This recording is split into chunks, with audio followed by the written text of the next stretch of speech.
Today is day 6 of the March 87 7-day retreat.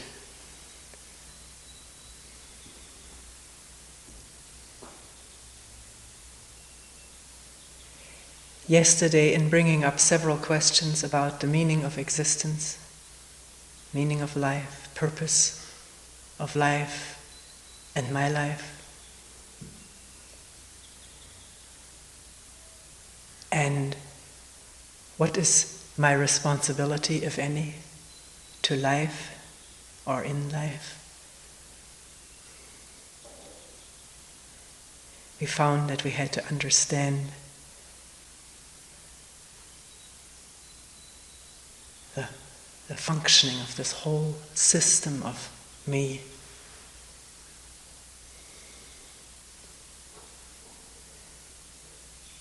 To understand the other, or to question the other intelligently.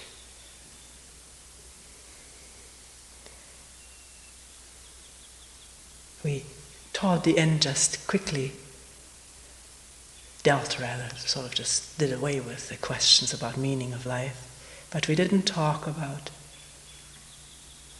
what is my responsibility in life.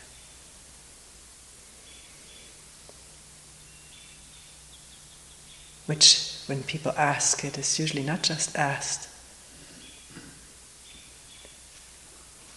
out of an intellectual curiosity or philosophical, but often it's accompanied with feelings of guilt. Am I doing my share? Am I doing something worthwhile, valuable, significant for the world, society?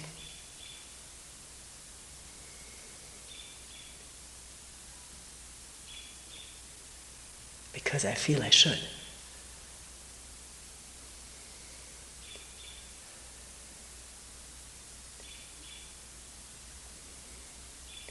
And then in thinking back on talking about self yesterday, we never talked about, I don't think we did, the fear of dying.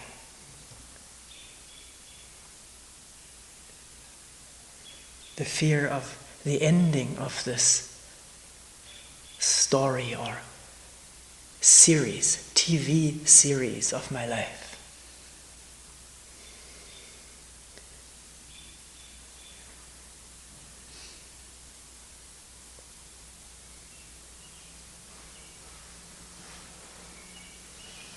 That fear may be there when people talk in meetings about some vague fear or free-floating anxiety that cannot pin down to anything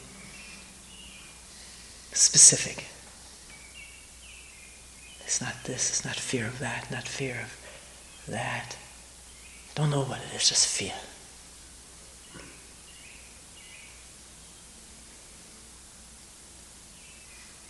Is that the very fear of the very ending of this me story, to which there is great attachment. If there wasn't any attachment to it, there may not be any fear of ending it. If there was no attachment to it, it wouldn't project itself all the time, come up. The past, hanging on the past, projecting a future. That's all indication of attachment to this story. And with attachment to the story goes the fear of its ending. That is, I think, very clear.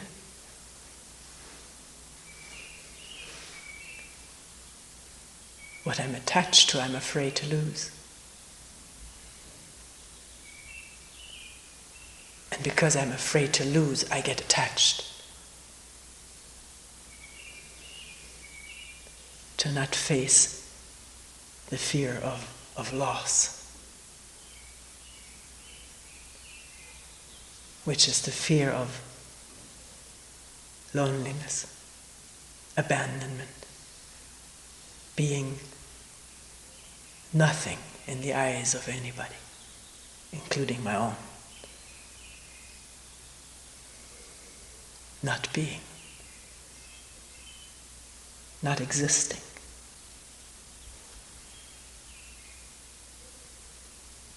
The world going on without me, no one there to see the beautiful sunrise or hear the birds.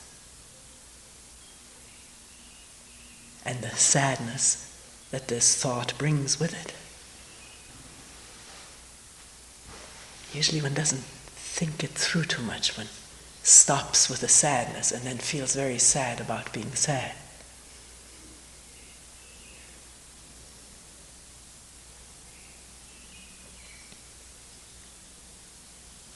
One does review the story of one's life, and one does project it into the future, and one cannot help, as one is busy with these projections, come upon the aging, the thought of aging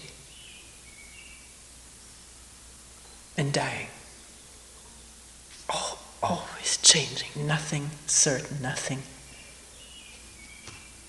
permanent. One sees that all around one doesn't want to acknowledge it. Except as a philosophical contemplation or so, it's all right for that. All is changing. And in saying it, one has a little platform.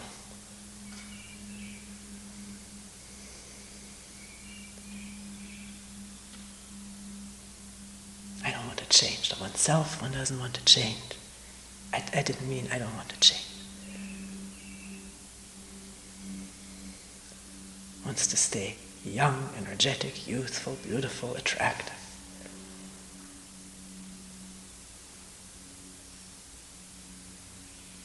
Or even if it is reasonably acknowledged that this can't continue, then to fix the mind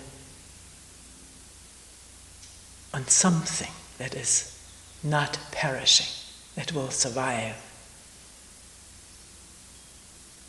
It will be eternal.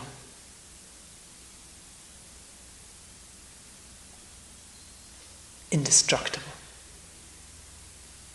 And that thought also, we've said all along, thoughts inject feelings, elicit feelings in the organism. And the thought, the belief in something that is imperishable, injects a certain security feeling, which we're not analyzing right now. I don't know what it all is. In the body, and again in the mind. In this connection, an ancient dialogue from the Zen collection comes to mind, in which this taking place in China, a monk asked a Zen teacher, at the end, when the great Kalpa fire flares up, destroying the whole cosmos, will it perish too? It, capital I, quotation marks.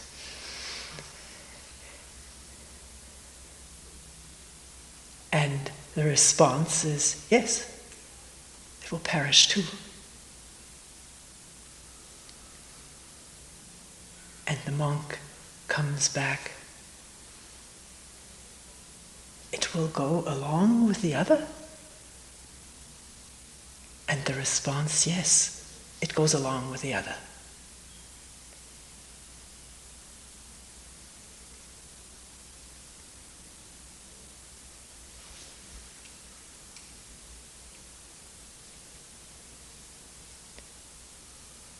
I don't think one finds it hard to be that monk, to put oneself into his robe. and sandals.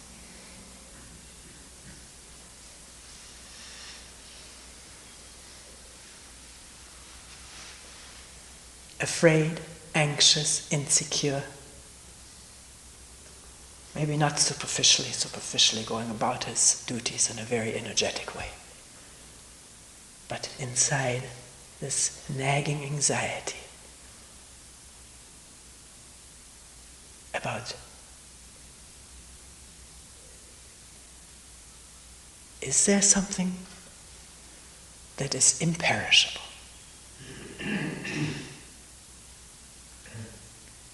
And of course, out of such a self-concerned question, which it is, the hope, somehow or other, I may be making contact with it, be in touch with it, attain it. He doesn't say that, but that's implied.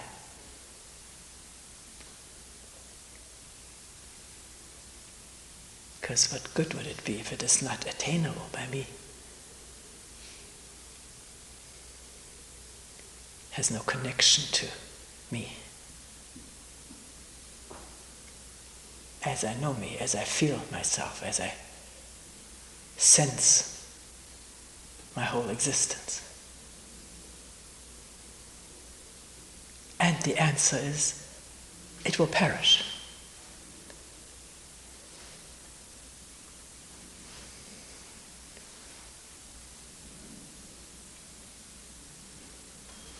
A conflagration, the whole cosmos, because it doesn't make sense even. Because what is it? What is the fire? What's the explosion?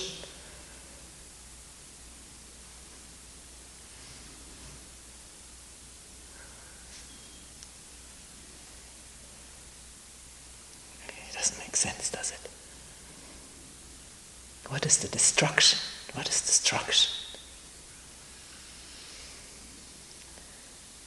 And of course, in the cosmology about which he's asking, Kalpa is the age between the coming into existence of the cosmos, the ending of the cosmos. The fire is the ending of the cosmos, and then another one.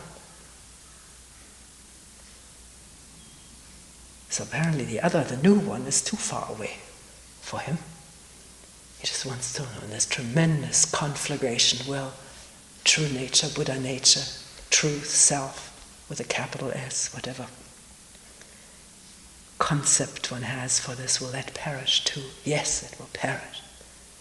And the incredulous mind, the imperishable will go with the perishable. It can't be. Yes. They go together. Everything goes. Nothing left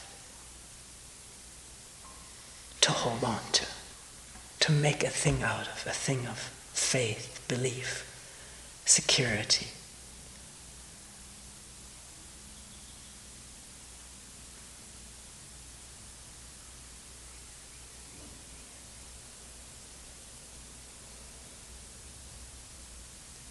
Nothing, not even nothing.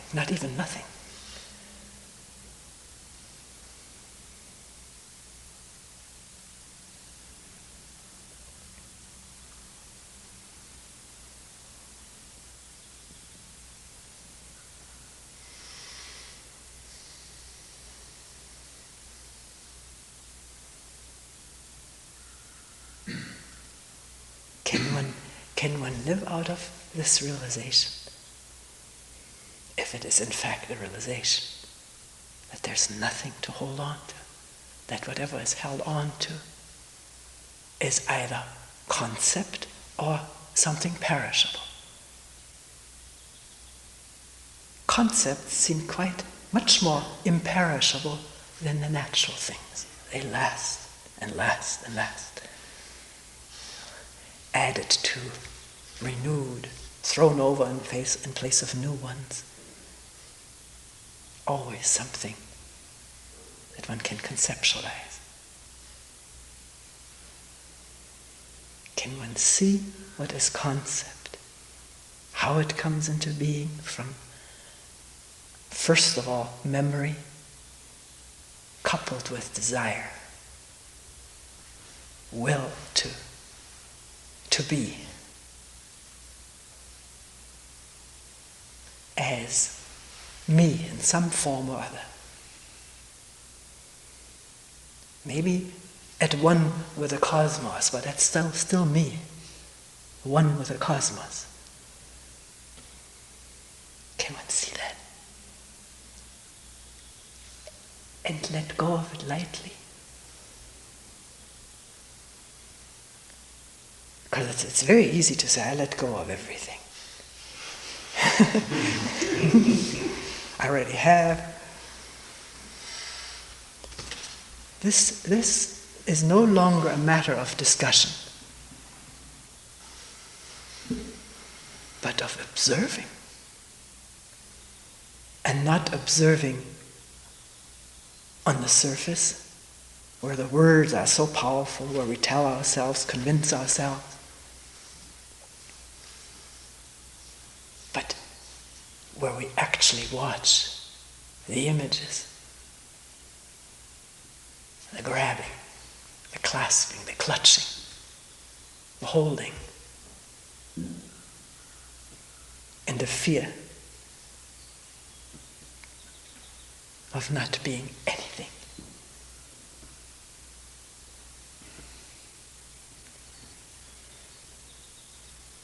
Sometimes people comes to a point, it feels like standing on an edge.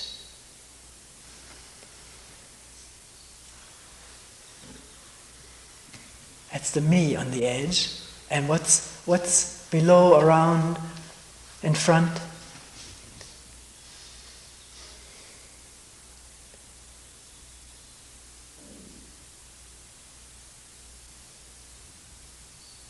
Is that conceptualized? Is the edge conceptualized? And the me, what is that on the edge? Can one feel that? Get the truth of that? What is happening? What is this constituted of?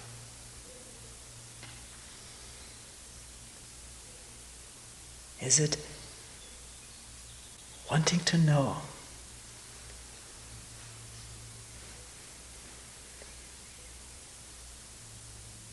And the fear of not knowing.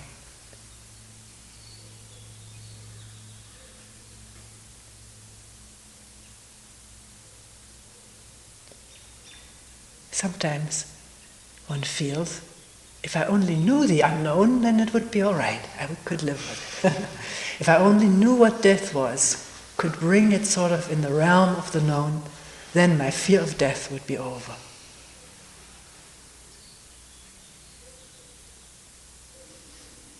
I think that's why we take such comfort in the idea that we've died many times and that people come back from death and have experienced it, remember it.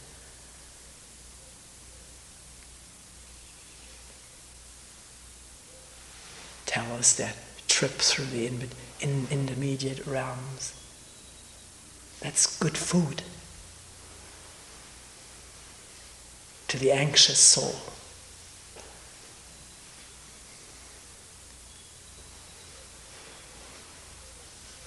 But it isn't that going along with the other, the perishable and the imperishable, gone.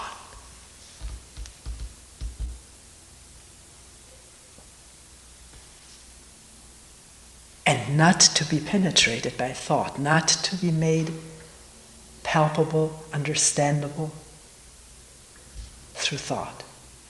Because that's not the unknown. That's very limited. Memory coupled with desire, for simplicity's sake, desire and fear.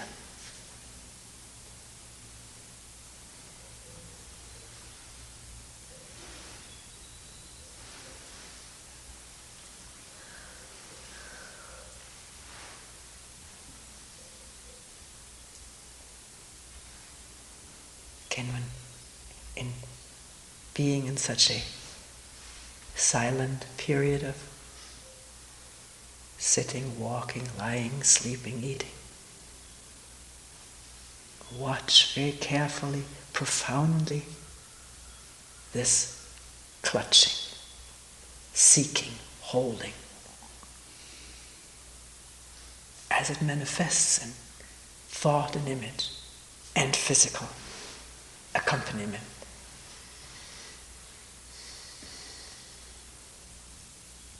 And in the watching, in the coming upon it, be done with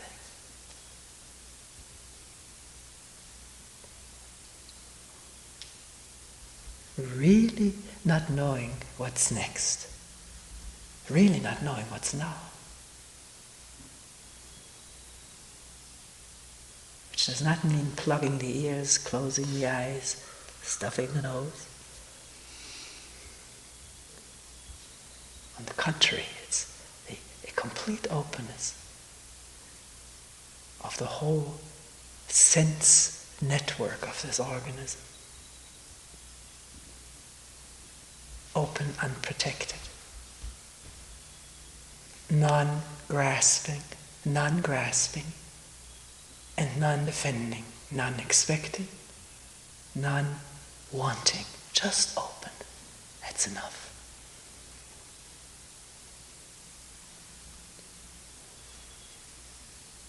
And the discursive mind, the interpretive mind at ease, realizing the moment it contributes something to what is heard, felt, thought, there's division, there's cutting up,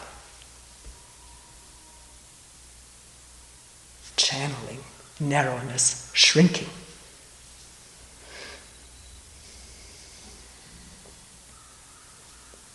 The known in a narrow channel.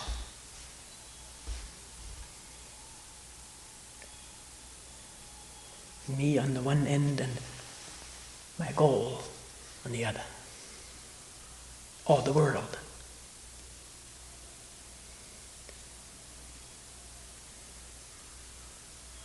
Or the afterworld. Or the infinite. The imperishable. All thought. All idea.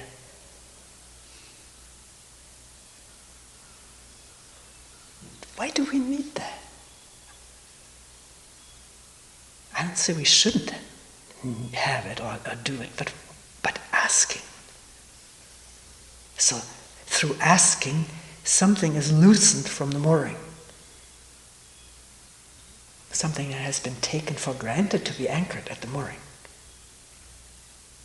is loosened and begins to float around.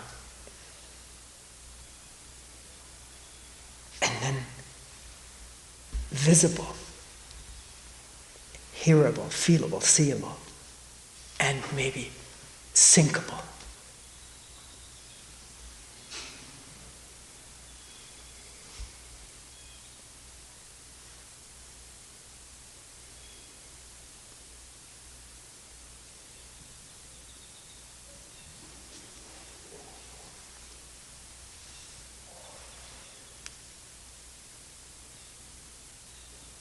This exclamation comes to mind. Marvelous, magical, supernatural activity, carrying wood, hauling water.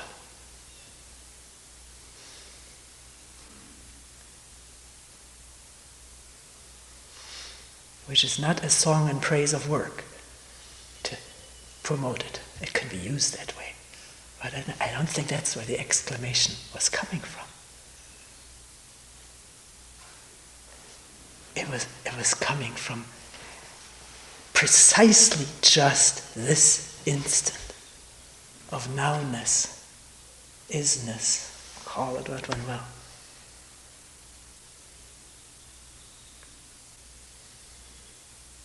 With no past to nag, no future to beckon or threaten.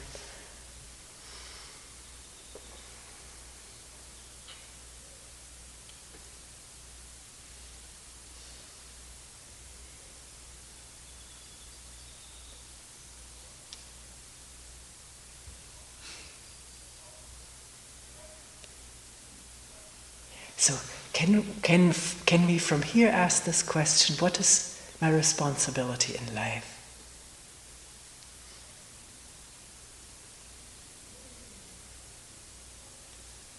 To myself, to others, to the world.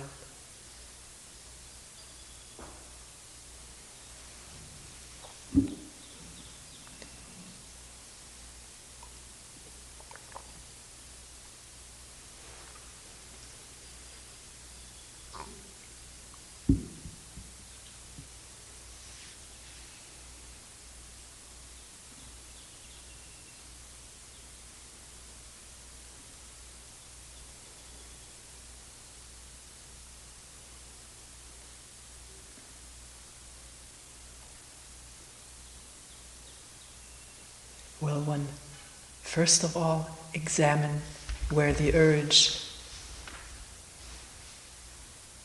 comes from? The urge to be responsible, to act helpfully. This is often associated, to be of help.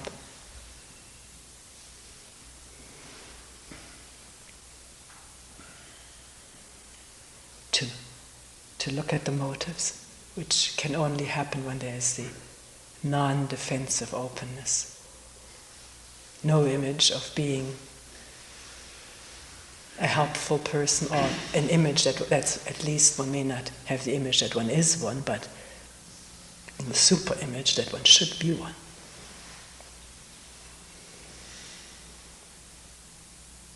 And from that super image of being a helpful person, again, certain feedback of satisfaction to the ever-starving, hungry self, feeling of self. Is that what is there? It has to be exposed if it's there. If not, well, then it's just self-operating in a new way, in a different way, but still enhancing itself, and in enhancing itself or strengthening itself through satisfaction, fulfillment in good works, continuing separation among human beings.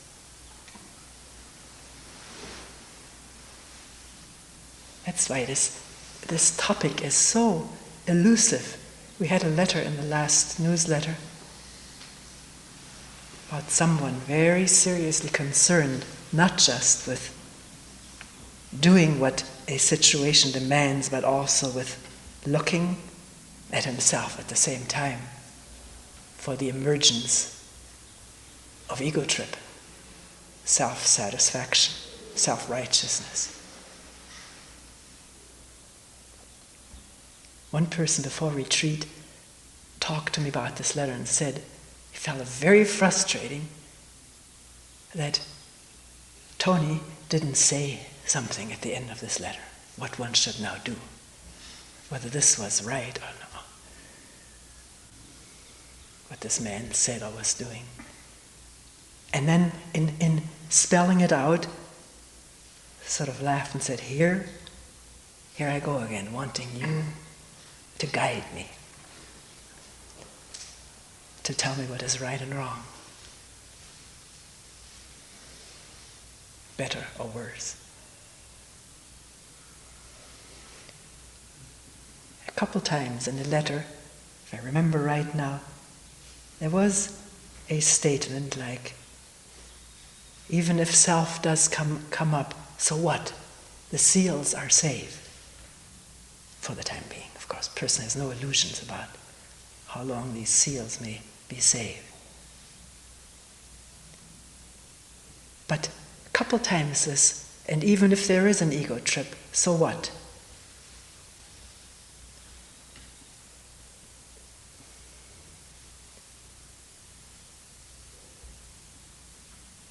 What does the person mean? We'd have to ask dialogue directly, but does it mean, from the letter it seemed that this is seen, or is it slighted? I don't mean that person directly, all of us. Because we can say that, well, there's ego again. It does come up all the time, doesn't it? So what? It seems to be human nature. I'll go ahead, though, with working for, or fighting this, or blocking that. One time in the letter it was also said about, which was very interesting, the unbleached paper, using unbleached paper, after finding out that the bleach running out of the factory into the lake bed or seabed destroys life in the sea. Therefore, bringing to awareness, do we even need bleach in the paper? And using unbleached paper. And then there was a passing remark, making the schools use it. I don't know whether it was just, this person doesn't speak English as a native tongue, the way of putting it, or is there something more in making somebody do what I see as right? Then what do we have? Then we have the imposition of force, power, to make somebody do something that's right without necessarily understanding. And if we just do something because somebody forces us to do it, what chance is there to come to direct understanding for oneself?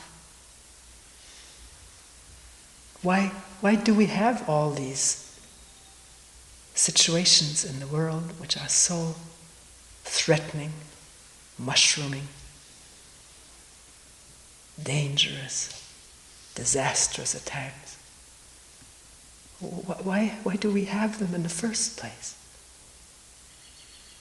What did they evolve out of, grow out of, if not this sense of me and my power and you and your subjugation? I'm just taking example when everyone can think this through for themselves. A little sprout grows into an enormous tree. A little sprout of ego grows into an atom bomb. So even if we annihilated all the bombs, which it's a problem in itself, isn't it, where to put this stuff? But wouldn't we go right ahead and create new weapons again to defend me and mine against you and yours? So what is my responsibility in this life?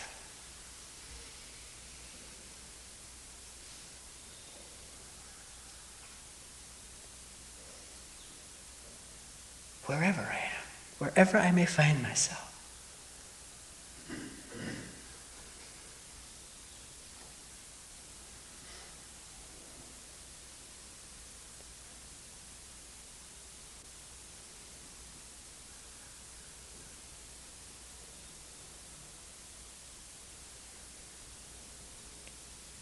Is it to understand this whole process of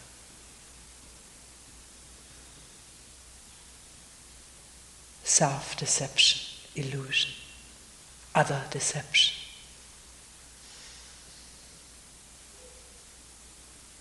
You may find those words are judgmental, are not meant this way.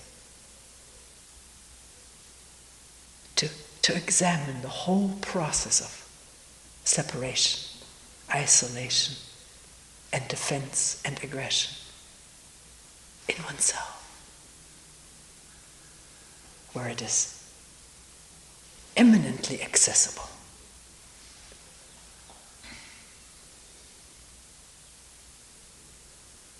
It's all laid out from moment to moment. just to be looked at, superficially and profoundly.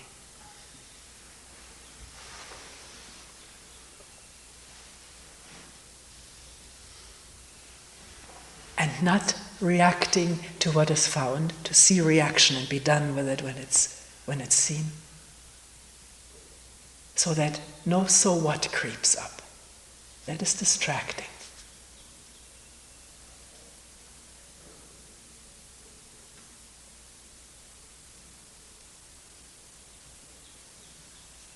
Sort of like the mind and body being a clearinghouse.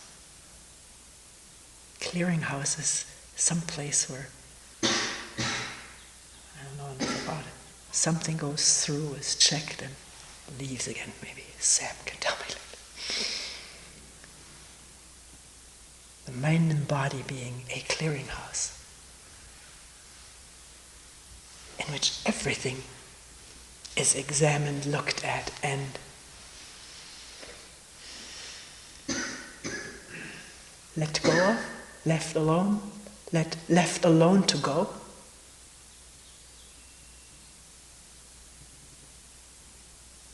To dissolve. Not for all eternity, but now, this instant. So that at this instant there is touch with what?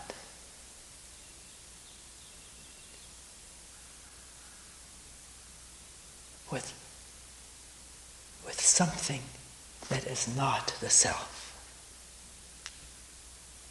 and also not the not self.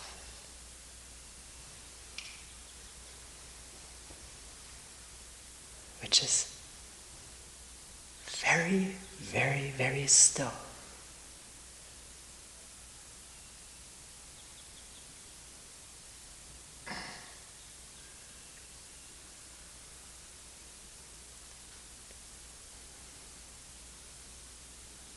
And infinitely spacious.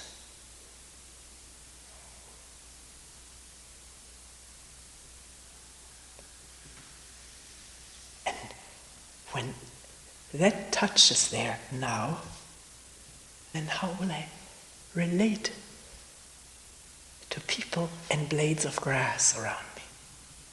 Not around me, that are there.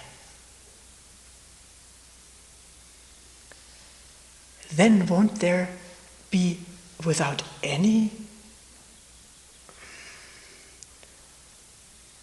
what's the word? Precepts. Without any precepts or prescriptions or moral codes, won't there be immediate loving contact? Loving, I don't mean the affect of love, the emotion of it, but the reaching out, embracing, and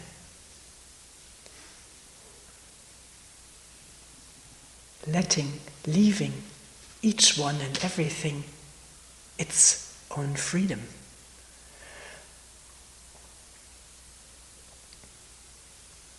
Not make somebody do something, make somebody see something. But a free relationship. It may not be reciprocated.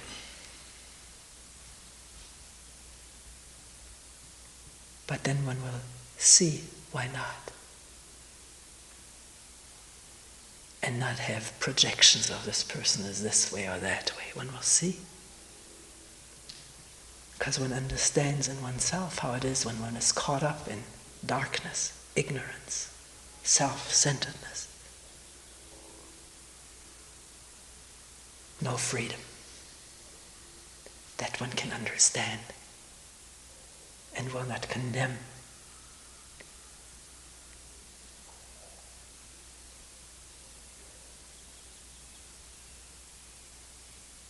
And where does this have to take place? Does it matter?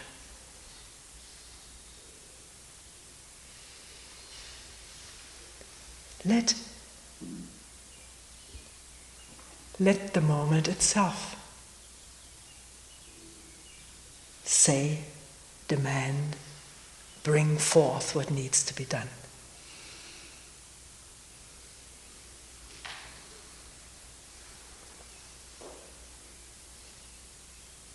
Which it does when this self is quieting down, losing its dominance.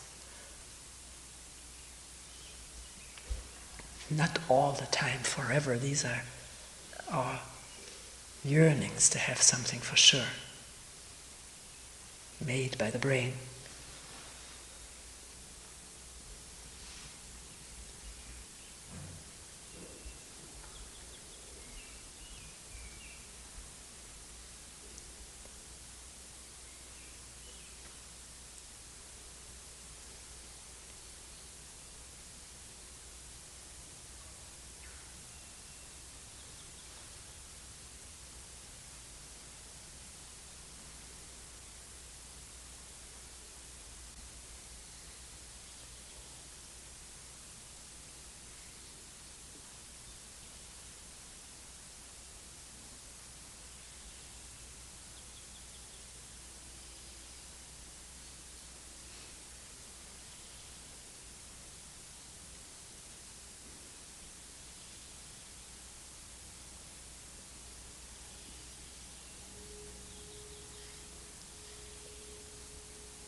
We will end here for today.